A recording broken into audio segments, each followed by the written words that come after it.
Hello, today I'm going to be discussing the knee jump to handstand, which is exactly as it sounds like. We're going up to a handstand from the knees. It's what I'd call kind of an intermediate level handstand entry. It's just a way to add a bit more complexity and depth to your standard two-legged handstand jumps that you might use. It's not a press, but you can turn it into a press. It's still using momentum, but because your hips are traveling a lot further, it takes a little bit more precision, a little bit more power, a little bit more awareness and understanding of the technique. So yeah, we have the standard 5 entries that we would use to get into a handstand, and that's kicking with both legs, which is 2. Then we have tuck, straddle, pike. So all we're going to do is transform those movements to be able to do it from kneeling and adding those progressions. So again, if you want some more interesting things to kind of play with in your handstand practice, this is a really good one to do because they look cool, they feel cool to do, and it's just another skill that can increase and improve your awareness and handstand ability and versatility. So before doing any of the handstand variations, I just want to go through some preliminaries because you are going to put yourself into a couple weird positions that your body may not be used to. So it's good to work those beforehand before trying to connect it into the handstand. So I'm on a matted floor and I have a wooden board for my hands just to make the handstand portion a bit easier. But basically we're gonna go into this starting position, which is just a kneeling pose. And I have my feet tucked under this way, so the top of my foot is on the floor, not like this. That's what makes the jump from the knees, anyway, in the particular method that I teach, that's what makes it a little bit unique. So just getting used to being here. Now right now I have all my weight in my legs and my feet. Obviously that's not going to be the case before I kick up to a handstand. So what I'm going to do is put my hands down, put my shoulders on top of my hands, and then I'm going to round my back and push. Now you don't necessarily have to have this exaggerated round back posture when you do it, but if it's a new movement, it's with handstands, it's generally better to push less, or sorry, to push more than you think you have to than not enough. And then when you get better at it, you can moderate how much to push. So I'm here, and now I have weight in my hands, enough that my feet notably feel lighter. And next thing I'm gonna do is just extend my legs to feel a little bit of that pressure on my feet. So you get a bit of a stretch for your toes, a bit of a stretch for your instep, but just getting used to that extension. So from kneeling, putting your hands down, extending, right? Extending, and then coming back. So that's going to be just the first basic progression to get used to eventually what it is to go up to a handstand from there. First exercise is pretty basic, so the next step is to add a little bit of momentum, a little bit of push and flick with the legs, and it's going to be, for now, a regular landing. So I'm going to talk a little bit later about how to absorb the landing with the tops of your feet, because that can be painful if you don't do it right. So for now, this is what we're going to do. We're going to get into that starting position. Instead of slowly extending, we're going to rapidly extend the legs back, just like that, and then a normal landing. So as you extend, I'm thinking about driving my hips forward. I'm not trying to go to a handstand yet. I'm not trying to do anything like that. It's just getting used to jumping with the legs and having that flick with the toes. And what I'd like to see here, it's not necessary for a technical matter, but for an aesthetic standpoint, I like to see fully extended knees. So, ba, and then just regular landing. So, ba, ba. And as you get better, you start to go a little bit higher, but we're still not trying to go to a handstand yet. We're just, ba, just getting more height. And in this case, you're starting to see me open because I'm not that flexible at this moment, but you do want to still keep that hip compression. So you're trying to go to a pike. Now the pike jump is actually going to be the final progression, but the pike entry, or at least the start of it, is going to be kind of the base for the knee jump to handstand. Now, one thing to look out for, I'm doing it a little bit because I'm not trying to go to handstand, but one thing definitely to look out for is this. That's a common mistake in handstand entries in general, but especially here, especially once we start landing back on the tops of the feet, you want to make sure that you have enough weight in your hands, that you have that extra bit of control. Okay, next progression, it's kind of like a half kick to handstand, half kneeling jump to handstand, which is why I think it's a good progression. I kind of classify it as a separate movement because it's kind of a hybrid, but this would be the hunter squat to handstand. And what it is instead of from here, we're going to start from this position. So it's half squatting, half kneeling, and it's going to be a kick to handstand. And this, I didn't come up with the name. I think I've heard Steve Maxwell use it a while ago. The hunter squat, I've heard it also called the fisherman squat. So same idea, it's just that one leg has a solid support, and it's going to go from here, kick, land, and come back to kneeling. This is going to help build that control of trying to gently place that leg down when you don't have the bottom of the foot to land on. And what I'm doing, I just like to switch the legs in the air. This is a little bit more difficult than a kick to handstand just because the hips are starting lower, so you have to do more movement to get up. But other than that, it's not that much more difficult. It's just like one added layer of complexity. But I think visually it's cool because you got this big shape change. You go from being very small and very low to the ground to instantly being much bigger and taller and higher to the ground. So that's the hunter squat to handstand. And notice how I'm landing. I have that foot directly under me, and then I gently control that second leg. So this is also a good drill to practice just to build that awareness.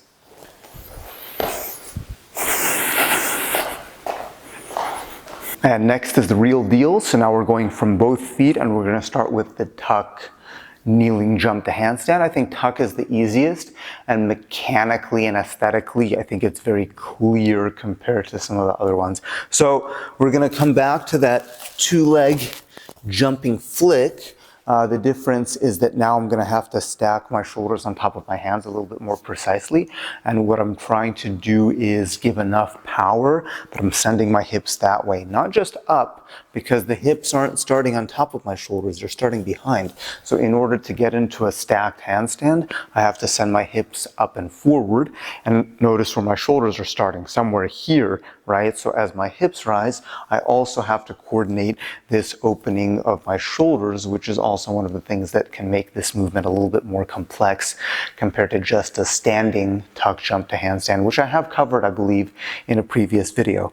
So this is what I like to see, I'll show you, is just getting up into the tuck, so not a full handstand, but so it's like I go through this extension where my legs are long, and then I immediately tuck my legs, and that helps me to get up into that handstand position. So if I'm short like this, I just have to go more forward. I have to put a little bit of power, a little bit more effort, but that's step one.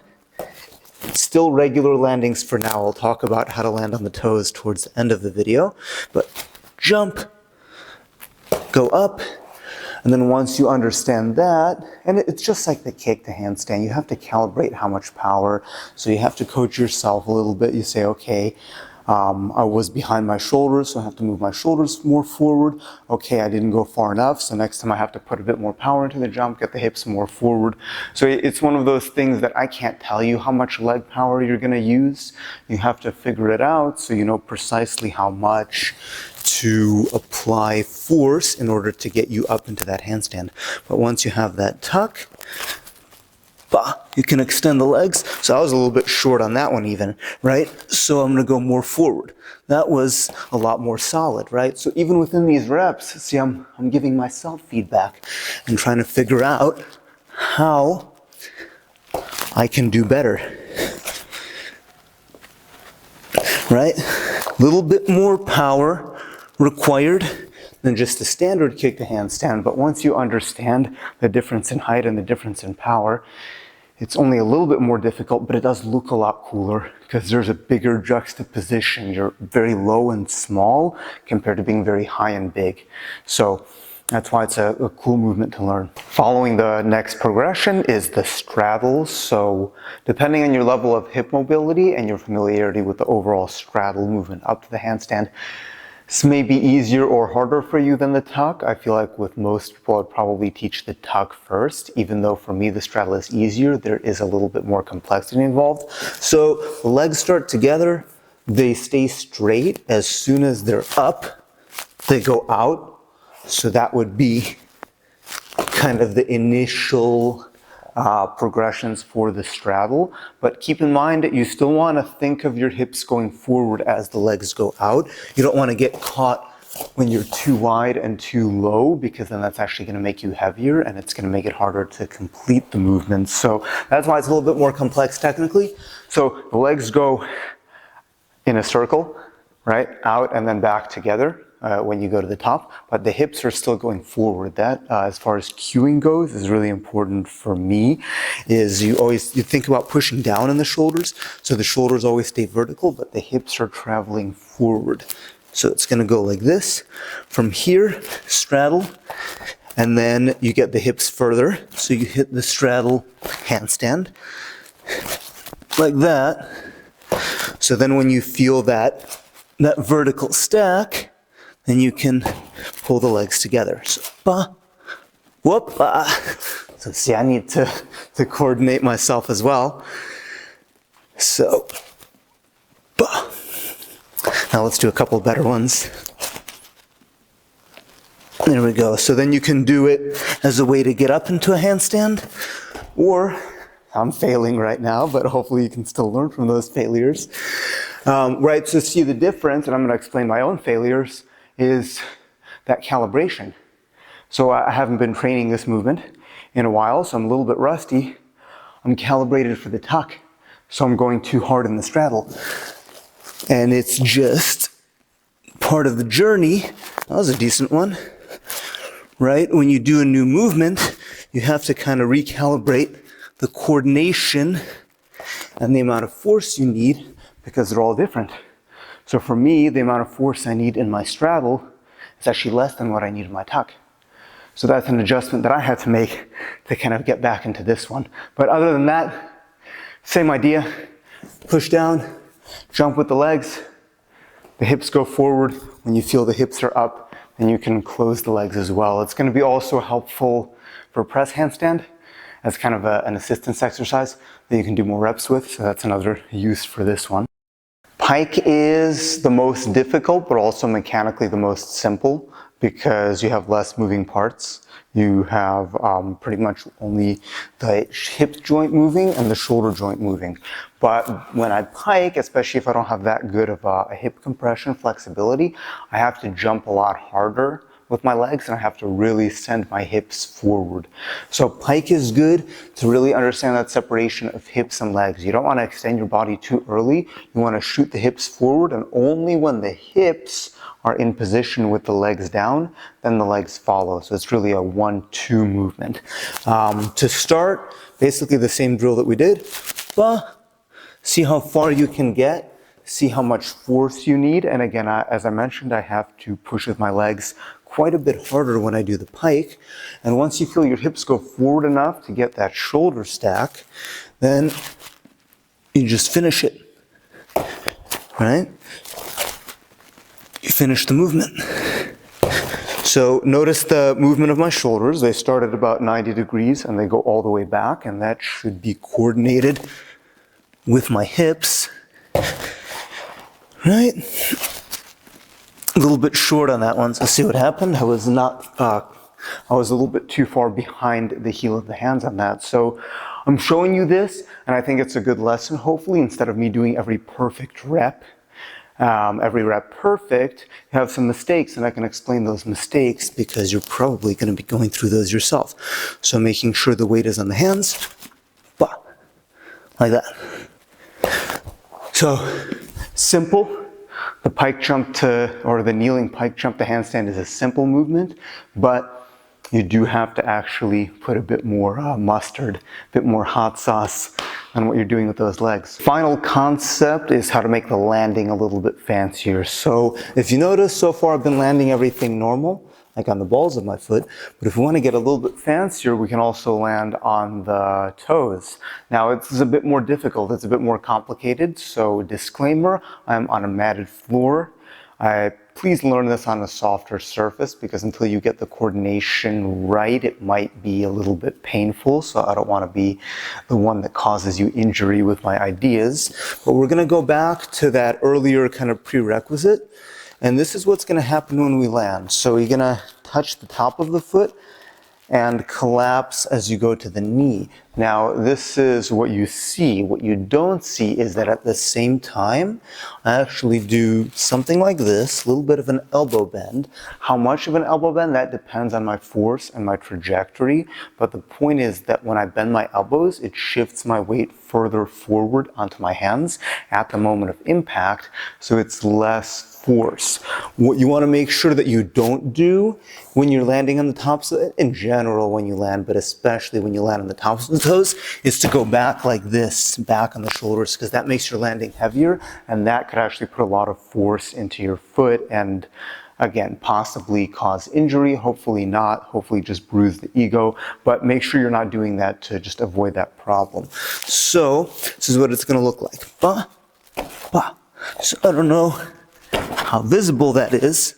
It's still not super soft, right, because we are landing on the top of the foot, but I'm doing it in a way that allows me to soften the movement. So that's kind of something that you have to figure out a little bit.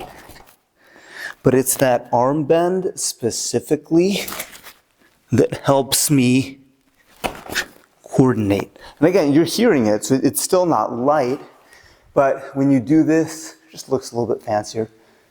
It's completely unnecessary, like most of these acro movements anyway, but it's another way to add a level of control, complexity, and again, it looks more dramatic.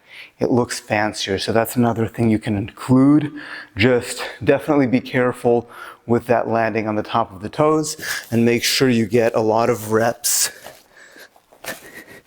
like this before you start to go from higher up, just so you understand the concept and the positioning and the timing. And a last concept that I can leave you with is, if you've seen, I posted it a while ago on the Instagram, I have this 5 entries to handstand challenge where you do all 5 entries in a row, one right after the other, and you test your consistency if you can hit a handstand with all of them. So to challenge yourself further, you can also do that on the knees. So it would be the right kick, left kick, or in this case the hunter squat, tuck, straddle, pike. Doesn't have to be that order.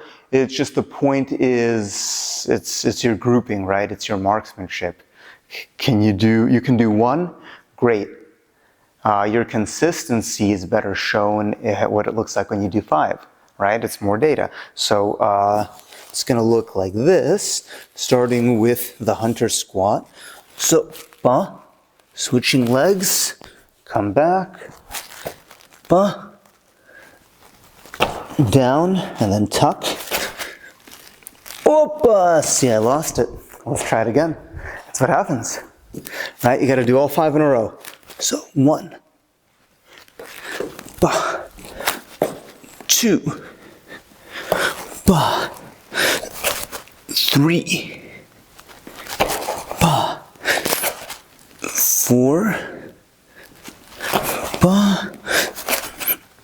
and 5. Had to fight a little bit for that one. So that's the 5 entries challenge using the knee jump concept. So that's the knee jump to handstand. I hope you enjoyed. I hope you learned something from it. I hope it gives you something to play around with in your practice, just to give you new ideas and continue going further. If you like my content, you can like, share, subscribe, thumbs up, all of that. If you have intention of helping to support me financially, I do online coaching, I do online classes, got a couple of courses that were released. I'm trying to do in-person workshops again, so I'm trying to host some stuff in Vegas. You can find the links to all of that below. I'm out of breath now, cardio.